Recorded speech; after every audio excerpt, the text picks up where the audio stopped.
Good morning friends, मैं कंचन YouTube के Rishabh classes में आपका स्वागत है। मैं आपको क्लास 8 और 9 से संबंधित कुछ इंपॉर्टेंट क्वेश्चन बताने वाला हूं, जो कि मार्च में आप लोग का एग्जाम होने वाला है और फरवरी में। तो प्लीज कृपया करके इस क्वेश्चंस को देखिए, समझिए। चलिए आते हैं प्रश्न में हम लोग।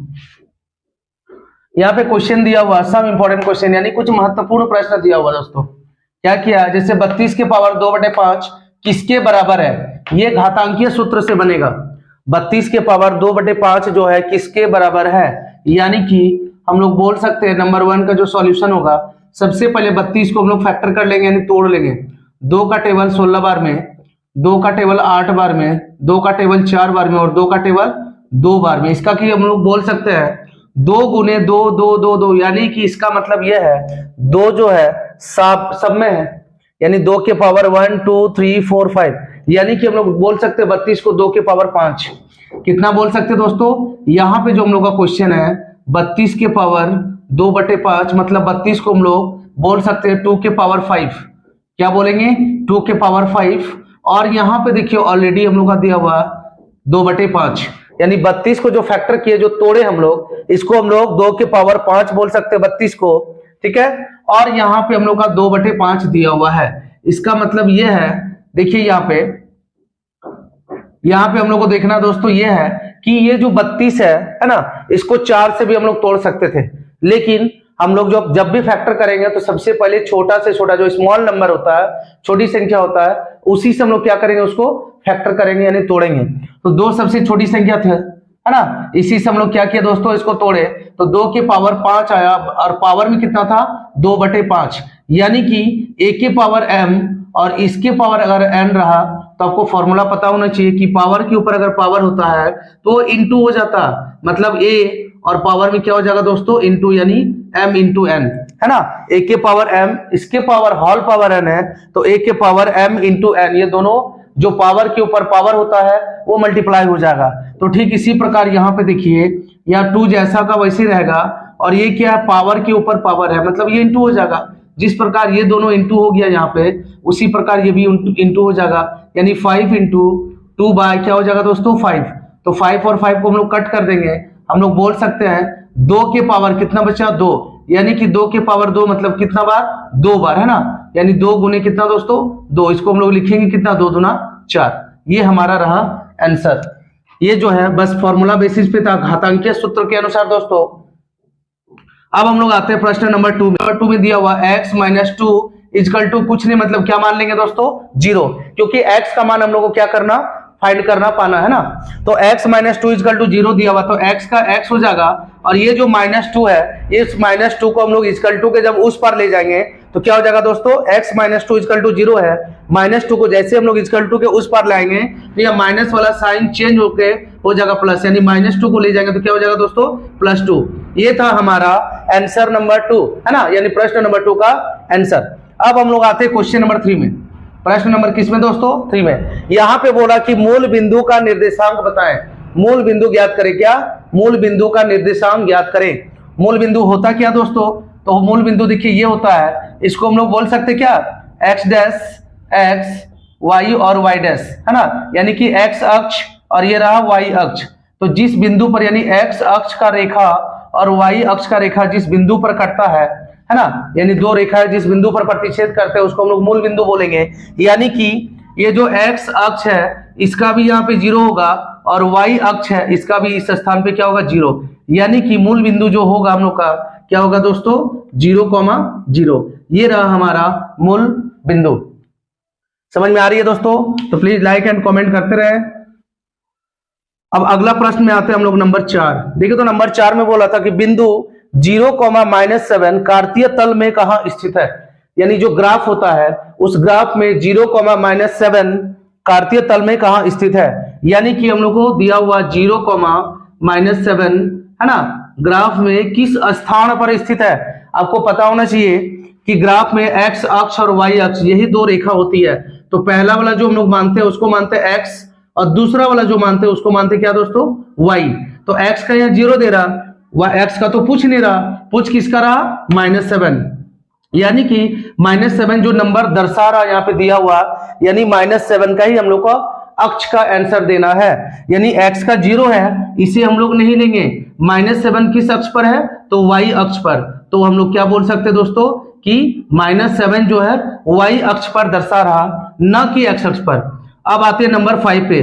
देखो तो 5 नंबर क्वेश्चन में जस्ट उसी का अल्टरनेट है, यानी क्वेश्चन सेम है ना, बस क्या उल्टा। यानी बिंदु यहाँ पे 0, -7 था, यहाँ पे है बिंदु 8,0 कार्तीय तल में कहाँ स्थित है। यानी कि यहाँ पे देख रहा 8,0 लिख रहा। अब देखिए 8,0 जो लिख रहा, तो यहाँ पे 0 को तो हम लोग को लेना नहीं है। यानी फर्स्ट अक्ष जो होगा घर होगा वो x अक्ष का होगा, दूसरा जो होगा वो होगा y अक्ष। यानी कि 0 वाला को जब नहीं लेना है तो हम लोग कौन सा लेंगे दोस्तों? जिसमें संख्या यानी नंबर लिखा हुआ है। तो नंबर जो लिखा हुआ संख्या किस अक्ष में है? x अक्ष में। किसमें दोस्तों? x अक्ष में है। तो हम लोग बोल सकते हैं कि नंबर 5 का जो आंसर होगा वो होगा x अक्ष, जो संख्या रहता है, और इसमें क्या दोस्तों? y अक्ष। फर्स्ट वाला x अक्ष और दूसरा वाला जो होगा है ना वो क्या होगा? y अक्ष। समझ में आ रही है दोस्तों? चलिए नेक्स्ट क्वेश्चन की ओर चलते हैं हम लोग। नंबर 6 में देखिए बता रहा कि यदि x बराबर y, अगर x इक्वल टू 1 दिया है और y का मान 2 दिया है, तो ये हमारा समीकरण है। x का मान 1 और y का मान 2 दिया हुआ, तो ये समीकरण है। और इसी समीकरण में k भी है, उसी k का मान को हम लोग को क्या करना? निकालना है। तो यहां देखिए x इक्वल टू हम लोग का यहाँ पे 1 दिया हुआ है और y इक्वल टू कितना दिया हुआ दोस्तों? y इक्वल टू 2 दिया हुआ, जबकि हम लोग का जो समीकरण है वो क्या है? तो 3x है ना, क्या है? 3x plus 2y equal to कितना दे रहा दोस्तों? k। तो हम लोग ऐसा करते हैं, इसी समीकरण में x और y का मान अगर पुट कर देंगे तो हमारा आंसर आ जाएगा। यानी कि x है, x की जगह 1 और y की जगह 2 है, तो ऐसा करते हैं 3 का 3 बीच में इंटू, यहाँ पे x है तो क्या लिखेंगे दोस्तों? 1, 2 का 2 बीच में इंटू होगा, आपको तो पता ही है, और y की जगह क्या हो जाएगा दोस्तों? 2 इक्वल टू यहाँ पे k का k। यानी कि 3 1 जा 3 और प्लस 2 का टेबल 2 बार 2 2 जा हो जाएगा 4 इक्वल टू में कौन आएगा? k। दोनों को जब ऐड करेंगे तो आएगा 7 इक्वल टू k। बस इसको अदला बदली कर देंगे, 7 की जगह k और k की जगह 7। यानी कि k आ जाएगा यहाँ पे, 7 चला जाएगा इस और, यानी k का मान हमारा निकालना था, तो k का मान हम लोग का कितना आया दोस्तों? 7। ओके, लाइक एंड कमेंट करते रहे। नेक्स्ट क्वेश्चन है नंबर 7 की ओर आते हैं। एक दिए हुए बिंदु से कितनी रेखाएं खींची जा सकती है? क्वेश्चन क्या दोस्तों? ध्यान से समझिएगा। एक दिया हुआ कोई बिंदु है, उससे कितनी रेखा यानी कितनी लाइन हम लोग खींच सकते हैं। यहां पे देखिए कोई एक बिंदु दिया हुआ, इस बिंदु से हम लोग कितनी रेखा खींचेंगे? यानी 1 2 3 4 5 6 है ना, 7 8 9 10, यानी कि इस पे हम लोग बोल सकते हैं कि अनलिमिटेड लाइन खींच सकते हैं। अनलिमिटेड मतलब अनंत रेखाएं खींच सकते हैं। तो इसका आंसर कितना होगा दोस्तों? इसके ऊपर हम लोग बहुत सारे लाइन खींच सकते हैं ना, यानी क्या हो जाएगा? अनंत। क्या हो जाएगा दोस्तों इसका आंसर? अनंत। चलिए क्वेश्चन नंबर 8 की ओर आता है। 70 डिग्री का पूरक कोण क्या होगा? तो आपको पता होना चाहिए कि पूरक कोण हम लोग 90 डिग्री को बोलते हैं और समपूरक कोण 180 डिग्री के एंगल को बोलते हैं। यानी कि यहां पर बता रहा कि 70 डिग्री का पूरक कोण क्या होगा? पूरक कोण हम लोग कितना को बोलेंगे दोस्तों? 90 डिग्री। मैं यहाँ पे लिख देता हूं कि 90 डिग्री को हम लोग क्या बोलेंगे? तो पूरक कोण है ना, और 180 डिग्री को हम लोग क्या बोलेंगे? समपूरक कोण। क्या बोलेंगे दोस्तों? समपूरक कोण। हमारा क्वेश्चन क्या बोल रहा कि 70 डिग्री का पूरक कोण क्या होगा, मतलब 70 डिग्री में कितना ऐड करेंगे कि वो 90 डिग्री के बराबर होगा, और अगर वो 90 डिग्री हो जाएगा तो वो पूरक कोण कहलाएगा, है ना। पूरक कोण कहलाने के लिए कितना एंगल का जरूरी है दोस्तों? 90, जबकि यह 70 दे चुका है, उस पर कितना ऐड करेंगे? तो हम लोग क्या करेंगे कि 90 डिग्री से जितना डिग्री क्वेश्चन में दे रहा है इसको हम लोग माइनस कर देंगे। यानी 90 डिग्री से 70 डिग्री माइनस करेंगे तो कितना बचेगा? 20 डिग्री। ये हमारा रहा आंसर, क्योंकि 70 में अगर 20 हम लोग ऐड कर देंगे तो हो जाएगा 90, और 90 होने पे कौन सा कोण कहलाएगा? पूरक कोण।